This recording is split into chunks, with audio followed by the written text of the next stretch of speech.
AP మంత్రులకు శాఖల కేటాయింపు జరిగింది. మనం ఆ బ్రేకింగ్ న్యూస్ చూస్తూ ఉన్నాం.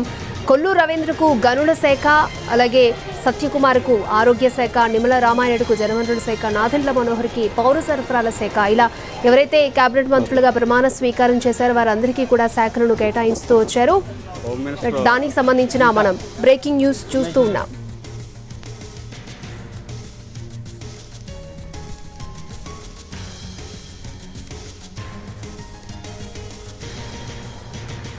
మంత్రుల శాఖల కేటాయింపుపై ఉత్కంఠ కొనసాగింది. ఇవాళ మంత్రులకు శాఖలను కేటాయించారు సీఎం చంద్రబాబు. జనసేనకు కీలక మంత్రి పదవులు ఇచ్చారు. అలాగే 24 మందిలో 6గురికి మాత్రమే గతంలో మంత్రిగా పనిచేసిన అనుభవం ఉంది. హోం, ఇరిగేషన్, వ్యవసాయం, పట్టణాభివృద్ధి, ఆర్థిక, పరిశ్రమల శాఖలను సీనియర్లకై అప్పగించే అవకాశం ఉన్నట్టుగా తెలుస్తోంది. అలాగే దానికి తగ్గట్టుగానే సీఎం చంద్రబాబు ఆయా మంత్రులకు శాఖలను కేటాయించారు. పవన్ కళ్యాణ్ కు డిప్యూటీ సీఎంతో పాటు కీలక శాఖలను కేటాయించారు. గతంలో ఐటీ శాఖ చూసిన లోకేష్ కు తిరిగి అదే శాఖతో పాటు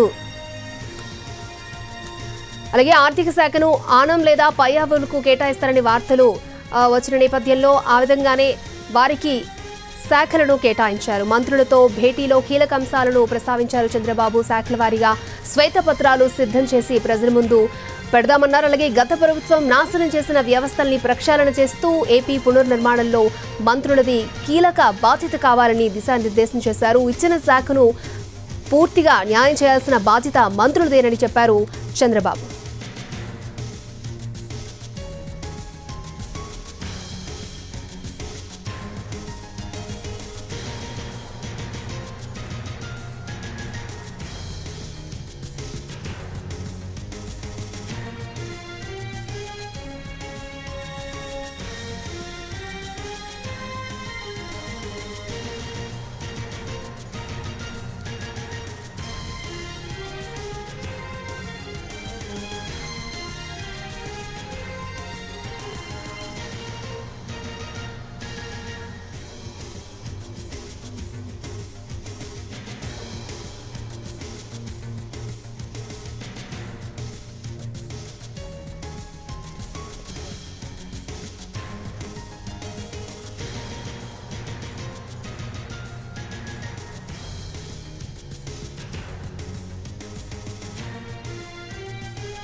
మంత్రులకు శాఖల కేటాయింపుపై ఉత్కంఠ తొలగిపోయిందని చెప్పుకోవచ్చు.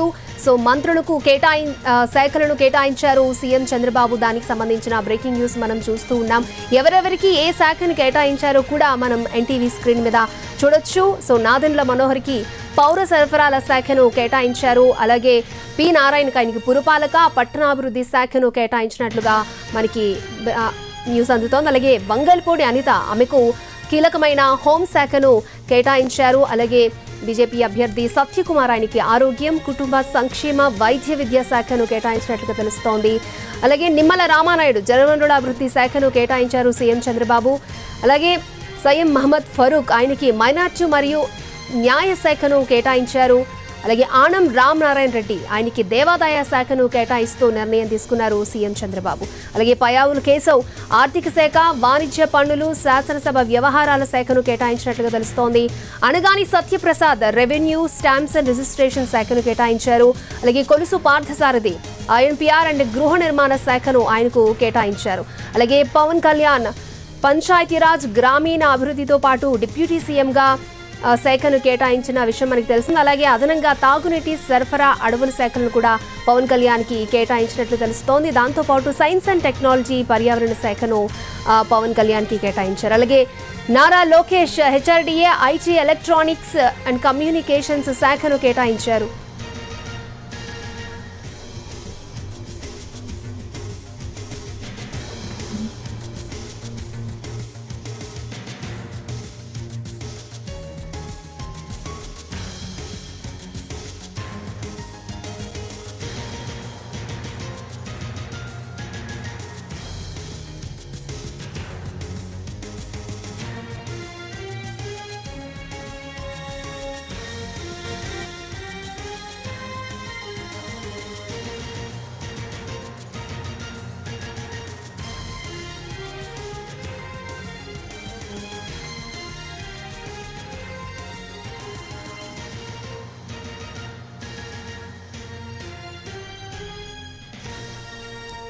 రైట్, ఆంధ్రప్రదేశ్ కేబినెట్ మంత్రులకు ఏ శాఖలను కేటాయించారో దానికి సంబంధించిన అప్డేట్ మనం చూస్తూ ఉన్నాం. రైట్, ఇదే అంశానికి సంబంధించి మరిన్ని అప్డేట్స్ మా ప్రతినిధి పిఎంఆర్ చంద్రశేఖర్ మనకు అందిస్తారు. పిఎంఆర్.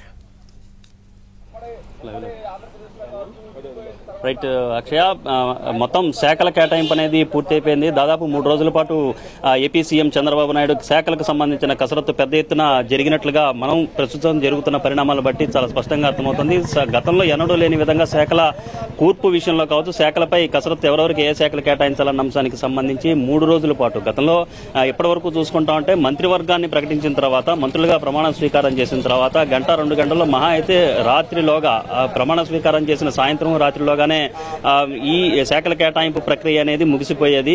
మంత్రులు కూడా వాళ్ళ శాఖలకు సంబంధించిన ఛాంబర్స్ లో ఏదైతే బాధ్యతలు స్వీకరించే దిశగా కూడా వెంటనే ఆమర్నాడు లేకపోతే ఆ రోజే వెళ్లే అవకాశాలు కనిపించేవి, కానీ పరిస్థితి ఉండేది. కానీ ఈసారి మాత్రం ఏకంగా టీడీపీ అధినేత అలాగే ఏపీ సీఎం చంద్రబాబు నాయుడు పెద్ద ఎత్తున శాఖలకు సంబంధించిన కేటాయింపు విషయంలో పెద్ద ఎత్తున కూర్పు చేసిన పరిస్థితి కనిపిస్తుంది. పెద్ద ఎత్తున కసరత్తు చేశారు. 3 రోజుల పాటు, గతంలో ఎన్నడూ చేయని విధంగా 3 రోజుల పాటు ఈ శాఖల కేటాయింపు విషయంలో కసరత్తు చేసిన పరిస్థితి ఏపీ సీఎం చంద్రబాబు వైపు నుంచి కనిపిస్తుంది. సో ఈ నేపథ్యంలో ఇప్పుడు ఒక్కసారి కనుక చూస్తే శాఖలని ఎవరెవరికి కేటాయించారు, వాళ్ళకి ఎందుకు కేటాయించాల్సి వచ్చిందన్న అంశానికి సంబంధించి చంద్రబాబు ఆలోచనలు ఏ విధంగా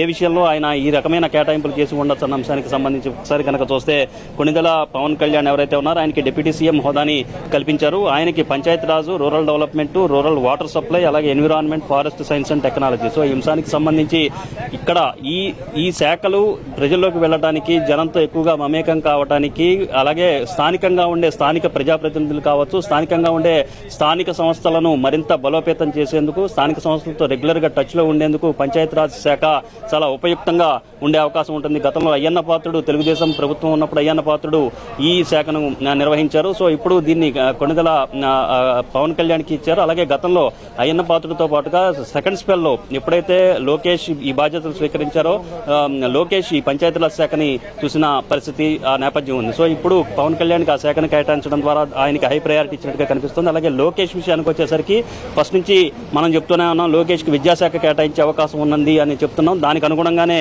విద్యాశాఖను కేటాయించారు. దాంతో పాటుగా ఆయన పెట్ సబ్జెక్ట్స్ అయిన ఐటీ, ఎలక్ట్రానిక్స్, అలాగే కమ్యూనికేషన్స్, ఆర్టీజీ, అంటే ఇటు విద్యాశాఖకు సంబంధించిన వ్యవహారాలు, మరొక వైపు ఐటీకి సంబంధించిన వ్యవహారాలు రెండు ఇంటర్లింక్డ్ గా ఉంటాయి. అలాగే ఐటీ సెక్టార్ ని తాను అభివృద్ధి చేస్తానని గతంలో చెప్పిన లోకేష్ దానికి అనుగుణంగా కొన్ని ప్రణాళికలు కూడా సిద్ధం చేసుకున్నారు. సో ఈ నేపథ్యంలో మళ్లీ ఆయనకి ఐటీ శాఖని కేటాయించిన పరిస్థితి. దీంతో పాటుగా అదనంగా విద్యాశాఖను కేటాయించారు. సో విద్యాశాఖకు సంబంధించి ఇప్పటికే మెగా డిఎస్సి మీద తొలి సంతకం చేశారు. పెద్ద ఎత్తున ఉద్యోగాలు కూడా ఈ శాఖ ద్వారా పంపించడం ద్వారా కొంత యువతకి మరింత ఉత్తేజాన్ని, ఉత్సాహాన్ని కలిగించే ప్రయత్నం చేస్తున్నారు, ఉపాధి కల్పించే ప్రయత్నం చేస్తున్నారు. సో ఇది కీలకమైన శాఖగా టీడీపీ కూడా భావించింది. సో ఈ క్రమంలో ఏపీ ప్రభుత్వంలో లోకేష్ ఇకపై విద్యాశాఖ మంత్రిగా బాధ్యతలు చేపట్టబోతున్నారు. దానికి సంబంధించిన వ్యవహారం నడవబోతోంది. అలాగే Atchannaidu agriculture, cooperation, marketing, animal husbandry, dairy development and fisheries, ఆయన హోంశాఖని ఆశించిన పరిస్థితి. సో ఆయనకి ఆ శాఖను దక్కలేదు. అది వంగలపూడి అనితకు దక్కిన పరిస్థితి ఉంది. ఆయనకి అగ్రికల్చర్ ని కేటాయించారు. గతంలో ఇదే శాఖని తెలుగుదేశం పార్టీలో పత్తిపాటి పుల్లారావు, అలాగే సోమిరెడ్డి చంద్రమోహన్ రెడ్డి వీళ్ళిద్దరూ నిర్వహించారు. ఇప్పుడు ఆ శాఖ అచ్చెన్నాయుడికి దక్కింది. అలాగే కొల్లు రవీంద్రకు కూడా కీలకమైన శాఖ దక్కింది. మైన్స్ అండ్ జియాలజీ, అలాగే ఎక్సైజ్ శాఖ కూడా. ఎక్సైజ్ శాఖ గతంలో నిర్వహించిన పరిస్థితి, అనుభవం కొల్లు రవీంద్రకు ఉంది. సో ఈ నేపథ్యంలో ఆ శాఖతో పాటుగా అలాగే మైన్స్ అండ్ జియాలజీ ఇవి కూడా చాలా కీలకమైన శాఖలు. గత 5 ఏళ్ల కాలంలో మైన్స్ కి సంబంధించిన వ్యవహారంలో, గనుల వ్యవహారంలో పెద్ద ఎత్తున అవినీతి జరిగిందన్న ఆరోపణలు ఎదుర్కొంటున్న నేపథ్యంలో సో దాన్నంతా సెటరేట్ చేయాల్సిన అవసరం ఉంది అని తెలుగుదేశం ప్రభుత్వం, చంద్రబాబు నాయుడు ఇప్పటికే భావించిన పరిస్థితి కనిపిస్తోంది. సో ఈ క్రమంలో ఈ శాఖను కొల్లు రవీంద్రకు కట్టబెట్టడం ద్వారా ఆయన మీద గురుతర బాధ్యతను చంద్రబాబు నాయుడు ఉంచారని చెప్పి చాలా స్పష్టంగా అర్థమవుతోంది. కొల్లు రవీంద్రకు తెలుగుదేశం పార్టీలో పొలిట్ బ్యూరో సభ్యునిగా ఉన్నారు. అలాగే తెలుగుదేశం పార్టీలో కూడా కొంత కీలకమైన ప్రాధాన్యతను దక్కించుకున్న పరిస్థితి కొల్లు రవీంద్రకు ఉంది. ఇప్పుడు అదే ప్రాధాన్యత ఇక్కడ ఏపీ మంత్రివర్గంలో కూడా చూపించిన పరిస్థితి. గత 5 ఏళ్ల కాలంలో ఆయన కొన్ని కేసులు కూడా ఎదుర్కొన్న పరిస్థితి. ఏకంగా ఒక హత్యానేరం అభియోగాలు కూడా ఆయన మీద మోపిన పరిస్థితి కనిపిస్తున్న నేపథ్యంలో జైలు కూడా వెళ్లారు. ఆయనకి గనుల శాఖను కేటాయించడం ద్వారా కొంత high priority AP CM Chandrababu Naidu ఇచ్చారని చెప్పొచ్చు. అలాగే నాదెండ్ల మనోహర్ జనసేన పార్టీలో నెంబర్ 2గా ఉన్న నాదెండ్ల మనోహర్ కూడా కేబినెట్ లో చేరారు. ఆయనకి పౌర సరఫరాల శాఖకు సంబంధించిన కీలకమైన బాధ్యతలను కట్టబెట్టిన పరిస్థితి కనిపిస్తుంది. అలాగే నారాయణ మున్సిపల్ అడ్మినిస్ట్రేషన్ శాఖకు సంబంధించి గతంలో నారాయణ ఈ అంశానికి సంబంధించిన బాధ్యతలు కూడా చేపట్టారు. ఇదే శాఖను ఆయన చేపట్టిన పరిస్థితి. మళ్లీ తిరిగి సిఆర్డీఏ పనులను అలాగే అమరావతికి సంబంధించిన పనులను పరుగులు పెట్టించాల్సిన అవసరం ఉంది. కాబట్టి ఈ సిఆర్డీఏ వ్యవహారంలో అనుభవం ఉన్న నారాయణకు మళ్లీ పట్టణాభివృద్ధి శాఖను కట్టబెడితే బాగుంటుందన్న అభిప్రాయానికి వచ్చిన నేపథ్యంలో నారాయణకు ఈ శాఖను పట్టణాభివృద్ధి శాఖ మున్సిపల్ అడ్మినిస్ట్రేషన్ శాఖను కట్టబెట్టినట్టుగా కనిపిస్తోంది. వంగాలపూడి అనిత ఎవరైతే వంగాలపూడి అనిత హోంశాఖకు సంబంధించిన బాధ్యతలను కట్టబెట్టారు. సో ఈ క్రమంలో ఆమెకు గత 5 ఏళ్ల కాలంలో అప్పటి ప్రభుత్వం గత ప్రభుత్వం పెద్ద ఎత్తున ఆమెను హెరాస్ చేసింది. అలాగే సోషల్ మీడియాలో కూడా పెద్ద ఎత్తున ట్రోల్స్ చేశారు. సో అటువంటి ఇబ్బందులు ఎదుర్కొన్న అనితకు మళ్లీ పోలీసులతో సెల్యూట్ చేయించే విధంగా హోంశాఖను ఆమెకు కేటాయించిన పరిస్థితి కనిపిస్తోంది. సో ఇలాగే సత్యకుమార్ యాదవ్ ఎవరైతే ధర్మవరం నియోజకవర్గం నుంచి ప్రాతినిధ్యం వహిస్తున్న బీజేపీ ఎమ్మెల్యే, ఆయన కేబినెట్ లో చేరారు.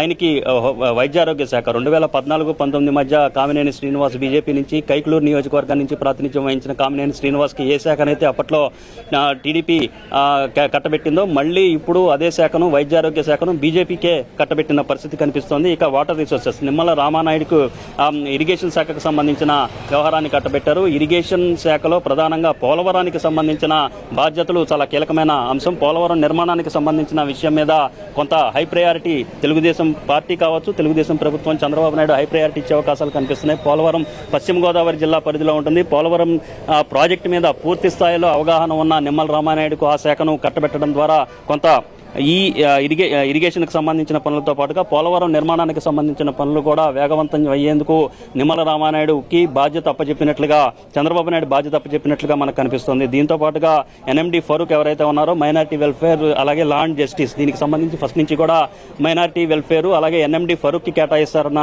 చర్చ జరిగింది. దానికి అనుగుణంగానే కేటాయింపులు జరిగి ఆనం రామనారాయణ రెడ్డికి ఎండోమెంట్స్ శాఖ అంటే దేవాదాయ శాఖను కేటాయించారు. వాస్తవానికి ఆనం రామనారాయణ రెడ్డికి రెవెన్యూ లేదా ఆర్థిక శాఖ దక్కుతుందని చెప్పి అనుకున్నప్పటికీ ఆయనకి అనూహ్యంగా దేవాదాయ శాఖను కట్టబెట్టిన పరిస్థితి చంద్రబాబు వైపు నుంచి కనిపిస్తుంది. సో వాస్తవానికి చూస్తామంటే ఆనం రామనారాయణ రెడ్డి కంటే చాలా మంది సీనియర్లు తెలుగుదేశం పార్టీలో నెల్లూరు జిల్లాలో ఉన్నప్పటికీ ఆనంని కేబినెట్ లోకి తీసుకోవడం ద్వారా అక్కడ కొంత చర్చ అనేది జరుగుతుంది. సో ఈ నేపథ్యంలో ఆయనకి కీలకమైన శాఖలు కాకుండా అంటే ప్రస్తుతం ఏదైతే చర్చలో ఉన్న శాఖలు కాకుండా దేవాదాయ లాంటి శాఖను కట్టబెట్టినట్లుగా మనం భావించవచ్చు. కొంత దీనికి సంబంధించిన వ్యవహారం మీద అలాగే పయ్యావుల కేసు ఎవరైతే ఉన్నారో ఆయనకి ఆర్థిక శాఖను కట్టబెట్టారు. దాంతోపాటు planning, commercial taxes and legislative దీనికి సంబంధించి శాసనసభ వ్యవహారాలకు సంబంధించిన బాధ్యతలు కూడా కట్టబెట్టారు. ప్రధానంగా ఇప్పుడు రాష్ట్రం పరిస్థితి దాదాపు 13 లక్షల కోట్ల రూపాయల మేర అప్పులు చాలా పెద్ద ఎత్తున ఉన్నాయి. వీటన్నిటిని ఏ విధంగా తీర్చాలి, అలాగే పెద్ద ఎత్తున రాష్ట్రానికి కేంద్రం నుంచి కూడా నిధులు రాబట్టాల్సిన అవసరం ఉంది. కేంద్రంతో ఎప్పటికప్పుడు లైజనింగ్ చేసుకోవాల్సిన అవసరం ఉంటుంది. కాబట్టి సో పయ్యావుల కేశవ్కి లైజనింగ్ కావచ్చు, లాబింగ్ కావచ్చు బాగా చేస్తారన్న పేరు అనేది పార్టీలో కూడా ఉంది. సో ఈ నేపథ్యంలో లౌక్యంగా పనులు చేయించుకోవడంలో, లౌక్యంగా వ్యవహారం నడపడంలో పయ్యావుల కేశవ్కి పేరుంది. కాబట్టి ఆయనకు ఈ శాఖను కేటాయించడం ద్వారా, ఆర్థిక శాఖను కేటాయించడం ద్వారా కేంద్రం నుంచి వీలైనంత వరకు నిధులను రాబట్టే ప్రయత్నం, అలాగే అక్కడ కేంద్రం పెద్దల్ని ప్రసన్నం చేసుకునే ప్రయత్నం చేయడం ద్వారా పయ్యావుల కేశవ్ కొంత కీలకమైన పాత్రను పోషించే అవకాశం ఈ రాష్ట్ర ప్రభుత్వంలో లేకపోలేదని చెప్పొచ్చు. దానికి అనుగుణంగానే ఆర్థిక శాఖను పయ్యావుల కేశవ్కి కట్టబెట్టారు. దీంతోపాటు అనగాని సత్యప్రసాద్కి రెవెన్యూ, రిజిస్ట్రేషన్ అండ్ స్టాంప్స్ ఇది కూడా కీలకమైన శాఖ. ఎక్కడైతే భూములకు సంబంధించిన వ్యవహారం పెద్ద ఎత్తున చోటు చేసుకుంటుంది. గత ప్రభుత్వంలో అవినీతి అనేది, భూదోపిడీ అనేది పెద్ద ఎత్తున జరిగిందన్న అభిప్రాయాలు వచ్చాయి, విమర్శలు కూడా వచ్చాయి, అభియోగాలు వచ్చాయి. ఏకంగా సీఎస్ మీద కూడా పెద్ద ఎత్తున, అప్పటి సీఎస్ మీద కూడా పెద్ద ఎత్తున అభియోగాలు తెలుగుదేశం పార్టీ చేసింది. సో ఈ నేపథ్యంలో భూదందాలకు సంబంధించి, భూదోపిడీకి సంబంధించిన వ్యవహారం మొత్తం మీద పెద్ద ఎత్తున విచారణ చేపట్టే అవకాశాలు, కేసులు వేసే అవకాశాలు చాలా స్పష్టంగా కనిపిస్తున్న నేపథ్యంలో ఇది కూడా కీలకమైన శాఖగానే చంద్రబాబు నాయుడు పరిగణించారు. సో ఈ నేపథ్యంలో సత్యప్రసాద్కి ఆ శాఖను కట్టబెట్టడం ద్వారా ఎంత హై ప్రయారిటీ ఇచ్చారు బీసీకి, అలాగే బీసీ సామాజిక వర్గానికి, గౌడ సామాజిక వర్గానికి సంబంధించిన సత్యప్రసాద్కి కొంత కీలకమైన బాధ్యతలు కట్టబెట్టినట్లుగానే మనం భావించవచ్చు. దీంతో పాటు పార్థసారథికి హౌసింగ్ అండ్ ఐఎన్పిఆర్, అలాగే డోలా బాలవీరాంజనేయ స్వామికి సోషల్ వెల్ఫేర్, అలాగే దాంతోపాటుగా గొట్టిపాటి రవికి విద్యుత్ శాఖకు సంబంధించిన బాధ్యతలు కట్టబెట్టారు. దాంతోపాటు కందుల దుర్గేష్కి ఈయన కూడా జనసేన నుంచి ప్రాతినిధ్యం వహిస్తున్నారు. ఆయనకి టూరిజం శాఖను, సినిమాటోగ్రఫీ శాఖను కట్టబెట్టిన పరిస్థితి. టూరిజం శాఖ కూడా రాష్ట్ర వ్యాప్తంగా అంటే ఇది హై ప్రయారిటీగా తెలుగుదేశం ప్రభుత్వం, కూటమి ప్రభుత్వం తీసుకునే అవకాశాలు చాలా స్పష్టంగా కనిపిస్తున్నాయి. గతంలో కూడా 2014-19 మధ్య రాష్ట్రాన్ని టూరిజం హబ్గా చేసేందుకు అన్ని రకాల చర్యలు తీసుకున్నారు, అన్ని రకాల ప్రణాళికలు తీసుకున్న నేపథ్యంలో జనసేన నుంచి ప్రాతినిధ్యం వహిస్తున్న కందుల దుర్గేష్కు ఈ శాఖను కేటాయించడం ద్వారా జనసేన అంటే మిత్రపక్షంగా ఉన్న జనసేనకు కూడా కొంత గౌరవం పెంచే విధంగానే ఈ శాఖను కేటాయించారన్న చర్చ అయితే తెలుగుదేశం పార్టీ వైపు నుంచి జరుగుతుంది. జనసేనలో కూడా అదే తరహా చర్చ జరుగుతున్న పరిస్థితి కనిపిస్తుంది. దీంతో పాటు గుమ్మడి సంధ్యారాణి ఈమె సాలూరు నియోజకవర్గం నుంచి ప్రాతినిధ్యం వహిస్తున్నారు. గుమ్మడి సంధ్యారానికి ఉమెన్ మహిళా స్త్రీ శిశు సంక్షేమ శాఖతో పాటుగా ట్రైబల్ వెల్ఫేర్, గిరిజన సంక్షేమ శాఖ కూడా కేటాయించిన పరిస్థితి కనిపిస్తుంది. ఫస్ట్ నుంచి కూడా ఆమెకి గిరిజన శాఖ కేటాయిస్తారు అని అనుకున్నారు. అట్లాగే దాంతో పాటుగా అదనంగా స్త్రీ శిశు సంక్షేమ శాఖకు సంబంధించిన బాధ్యతలు కూడా సంధ్యారానికి అప్పచెప్పిన పరిస్థితి. దీంతో పాటు BC Janardhan Reddy roads and buildings ఆర్ఎండ్బి అప్పచెప్పిన పరిస్థితి. దీంతో అలాగే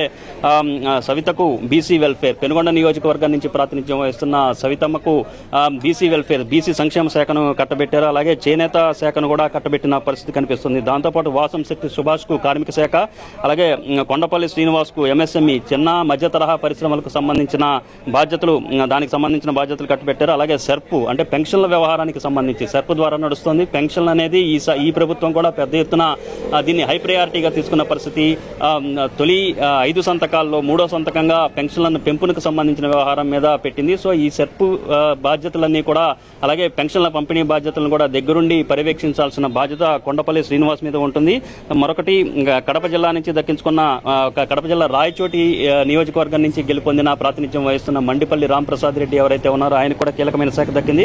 ట్రాన్స్పోర్ట్తో పాటుగా యువజన అలాగే క్రీడల శాఖలు ఆయనకి కేటాయించిన